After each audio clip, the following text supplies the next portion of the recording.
हार में जीत। बहुत समय पहले की बात है। भारत के सुदूर दक्षिण में एक छोटा सा राज्य स्थित था। राजा द्वारा राज्य का संचालन शांतिपूर्ण रीति से किया जा रहा था। एक दिन अचानक उसे खबर मिली कि एक बड़े राज्य की सेना की एक बड़ी टुकड़ी उसके राज्य पर आक्रमण के लिए आगे बढ़ रही है। वह घबरा गया, क्योंकि उसके पास उतना सैन्य बल नहीं था जो उतनी बड़ी सेना का सामना कर सके। उसने मंत्रणा हेतु सेनापति को बुलाया। सेनापति ने पहले ही हाथ खड़े कर दिए। वह बोला, महाराज, इस युद्ध में हमारी हार निश्चित है। इतनी बड़ी सेना के सामने हमारी सेना टिक नहीं पाएगी। इसलिए इस युद्ध को लड़ने का कोई औचित्य नहीं है। हमें अपने सैनिकों के प्राण गंवाने के बजाय पहले ही हार स्वीकार कर लेनी चाहिए। सेनापति की बात सुनकर राजा बहुत निराश हुआ। उसकी चिंता और बढ़ गई। वह समझ नहीं पा रहा था कि क्या करे और क्या न करे। अपनी चिंता से छुटकारा पाने के लिए वह राज्य के संत के पास गया। संत को उसने पूरी स्थिति से अवगत कराया और बताया कि सेनापति ने तो युद्ध के पहले ही हाथ खींच लिए हैं। ये सुनकर संत बोले, राजन, ऐसे सेनापति को तो तुरंत उसके पद से हटाकर कारागृह में डाल देना चाहिए। ऐसा सेनापति जो बना लड़े हार मान रहा है, उसे सेना का नेतृत्व करने का कोई अधिकार नहीं है। किंतु गुरुवर, यदि मैंने उसे कारागृह में डाल दिया तो सेना का नेतृत्व कौन करेगा? राजा चिंतित होकर बोला, राजन, तुम्हारी सेना का नेतृत्व मैं करूंगा। संत बोले। राजा सोच में पड़ गया कि संत युद्ध कैसे लड़ेंगे।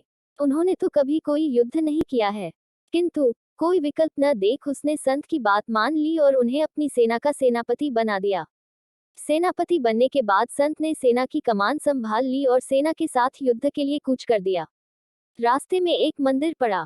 मंदिर के सामने संत ने सेना को रोका और सैनिकों से बोले, यहाँ कुछ देर रुको।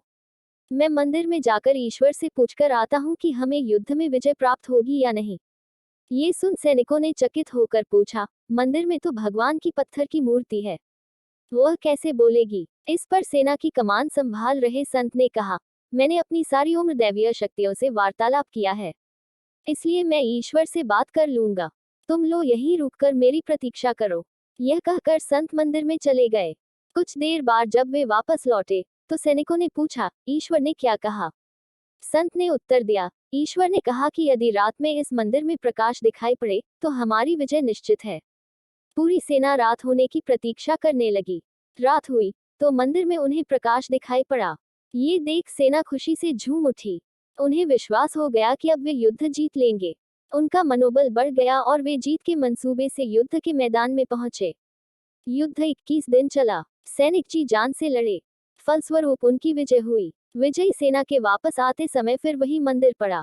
तब सैनिकों ने संत से कहा कि ईश्वर के कारण हमारी विजय हुई है, आप जाकर उन्हें धन्यवाद दे आएं। संत ने उत्तर दिया, इसकी कोई आवश्यकता नहीं है। यह सुन सैनिक कहने लगे, आप कितने कृतघ्न हैं। जिस ईश्वर ने मंदिर में रोशनी कर हमें जीत दिलाए, आप उनका धन्यवाद भी नहीं कर रहे। तब संत ने उन्हें बताया, उस रात मंदिर से आने वाली रोशनी एक दिए की थी और वह दिया मैं वहां जलाकर आया था। दिन में तो वो रोशनी दिखाई नहीं पड़ी, किंतु रात होते ही दिखाई देने लगी।